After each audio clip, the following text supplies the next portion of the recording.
हे दोस्तों, मेरो युट्युब च्यानल लर्न एन्ड अनमा सम्पूर्णलाई स्वागत छ। च्यानललाई म चाहिँ युट्युब च्यानल लर्न एन्ड अनबाट अहिले प्रस्तुत हुँदैछु। यसमा चाहिँ हामीले अनलाइन सम्बन्धी बढी ज्ञान दिने तरिकाले चाहिँ यो च्यानल खोलेका हौँ। त्यसको लागि हामीले सर्वप्रथम सुरुमा हामीले यो भिडियो अहिले फर्स्ट भिडियो हाल्दैछौँ। त्यसको लागि हामीले सुरुमा चाहिँ तपाईँलाई जिमेल आइडी कसरी खोल्ने र अनलाइनमा कसरी प्रवेश गर्ने, अनलाइनमा तपाईँको सबै काम गर्दा आइडी चाहिन्छ। त्यसैले चाहिँ हामीले जिमेल आइडी खोल्न सिकाएका छौँ। जिमेल आइडी कसरी खोल्ने भन्ने बारे आज डिस्कस गरौँ। र जिमेल आइडीको लागि आज खोल्नको लागि तपाईँ के गर्नुहुन्छ भने ब्राउजरमा जानुहोस् होइन। ब्राउजरमा क्लिक गर्नुहोस्। ब्राउजरमा क्लिक गरेपछि यो अहिले यो युआरएल हाल्ने ठाउँमा चाहिँ युआरएल हाल्ने ठाउँमा क्लिक गर्नुहोस्। त्यसमा जिमेल भनेर लेख्नुहोस्। gmail.com भनेर लेख्नुहोस्। gmail.com लेखेपछि तपाईँको जिमेल खुल्छ। र आज हामीले यसमा जिमेल आइडी बनाउन सिक्नेछौँ है। नयाँ जिमेल आइडी कसरी बनाउनु भन्ने कुराहरू सिक्दैछौँ। त्यसैले चाहिँ हामी यहाँ जानेछौँ।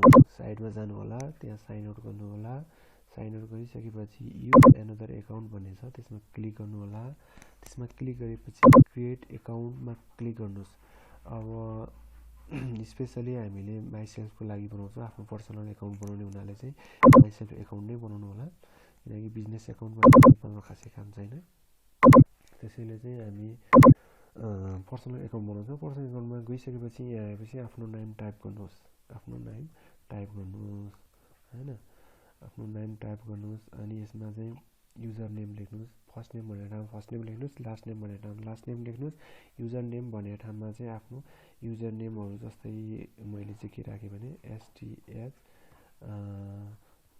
गणेश STH11 राखेँ है। यहाँ चाहिँ सबै फेरि भेरिफाई हुँदैन।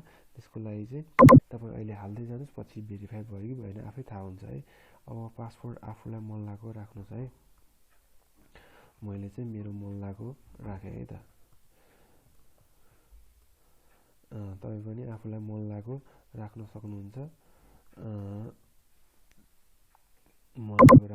होइन। अनि नेक्स्टमा जानुहोस्।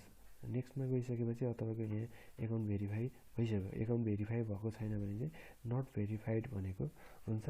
फेरि अगेन त्यसलाई चुज गर्नुपर्ने हुन्छ है। त्यसपछि तपाईँको फोन नम्बर हाल्नुहोस्। फोन नम्बर हालेपछि फोन नम्बर पनि भेरिफाई गर्नुपर्ने हुन्छ, किनकि पछि हामीले यो सबै लिगलको लागि युज गर्छौँ। लिगल एकाउन्टको लागि युज गर्ने हुनाले चाहिँ नम्बर चाहिँ भेरिफाई गर्नुपर्ने हुन्छ, किनकि नम्बर भेरिफाई भएन भने त्यसलाई लिगल मानिँदैन। त्यही भएर चाहिँ आफ्नो नम्बर चाहिँ भेरिफाई गर्नको लागि आफ्नो जेन्युन नम्बर हाल्नु होला, किनकि त्यसमा कोड चाहिन्छ। फेरि जहाँ तपाईँको नम्बर अहिले आफूसँगै छ त्यो नम्बर चाहिँ हाल्नु होला। त्यसले तपाईँलाई अहिले नै कोड आउने हुनाले चाहिँ त्यो चाहिन्छ है। त्यही भएर आफूलाई उपस्थिति भएको नम्बर चाहिँ हाल्नु होला।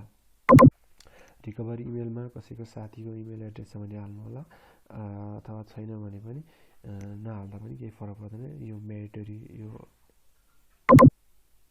आवश्यक छ। र आफ्नो बर्थ डेट हाल्नु होला। बर्थ डेट हालेँ मेरो चाहिँ, यहाँ मेरो बर्थ डेट हालेँ।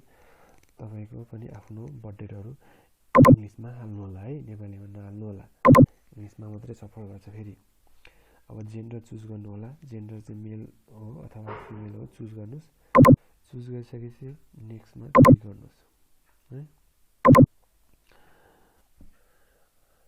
यहाँ भेरिफाई भनेर मागेको छ। भेरिफाईमा चाहिँ तपाईँको नम्बरमा हालेको नम्बरमा चाहिँ कोड आएको होला, त्यो कोडलाई चाहिँ यसमा इन्क्लुड गर्नु होला। मेरोमा चाहिँ यहाँ कोड आएको छ 986804 आएको छ है।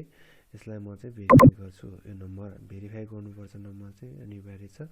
त्यसैले चाहिँ सबैले पनि भेरिफाई गर्नु होला। र यसमा स्किप नगरिकन यो चाहिँ तपाईँको नम्बरहरू युज गर्ने कि नगर्ने, म्यासेज, भिडियो कलहरू, मेसेन्जर आएको सबै गुगलहरू यसमा इन्क्लुड हुन्छ भनेको छ। यस आई एम भन्नुहोस् होइन। यसमा जानुहोस्। यसमा गइसकेपछि चाहिँ आई एग्रीमा क्लिक गर्नुहोस्। अन्त कतै नहेरिकन एग्री गर्दै जानुहोस्। खोलिसकेपछि तपाईँलाई अरू काम गर्न वेबसाइटका बारेमा काम गर्न सजिलो हुन्छ। हामीले चाहिँ सिरियल तरिकाले गइरहेका छौँ। यो हाम्रो फर्स्ट भिडियो हुनाले चाहिँ मैले जिमेल आइडी कसरी खोल्ने भन्ने बारे सिकाउँदैछु। तपाईँ जिमेल आइडी खोलिसकेपछि सम्पूर्ण काम गर्न सक्नुहुन्छ है।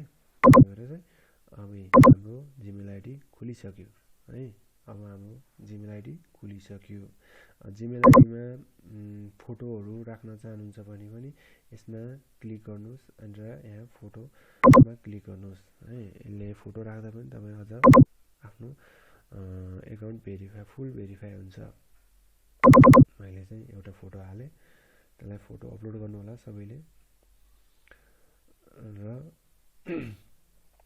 युटिलाइज गर्न सजिलो हुन्छ नि। ल मैले यो फोटो हालेँ है। तपाईँले पनि आफ्नो फोटो हाल्नु होला।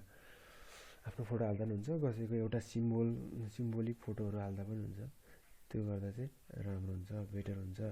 यसरी चाहिँ हाम्रो जिमेल एकाउन्ट खोलिएको छ र पछि हामीले कतै फेसबुक खोल्नु पर्यो अथवा इन्स्टाग्राम खोल्नु पर्यो, कतै पेजमा साइनअप गर्नु पर्यो भने पनि यही जिमेल एकाउन्ट युज गर्ने हो र सम्पूर्ण अरू इमेल एड्रेसमा हालेको अरू साइटमा हालेको इमेल एड्रेस यो इमेल एड्रेस हाल्यो भने यसमा तपाईँको नोटिफिकेसन आउँछ। त्यसमा केही काम गर्नुभयो भने त्यसमा एक्सन भएका चिजहरू र वेबसाइटहरूले पठाएका मेलहरू सबै यहाँ आउँछन् र यसलाई रिभ्यू गर्न सक्नुहुन्छ तपाईँले है।